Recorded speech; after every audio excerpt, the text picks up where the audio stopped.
Hi guys, Assalamu Walaikum. How are you all? I hope you are well. Welcome back to my channel in this new video. Today's video, how to rotate text in Google Sheets. So let's started. At first open your Google Sheet document file. Now then we show that. Then you can see is the Google Sheet is the text. This text is the rotate. Firstly, now select from the text option.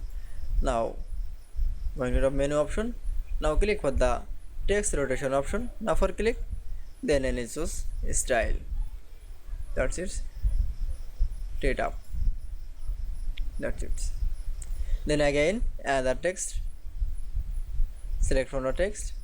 Now going to the text rotation option.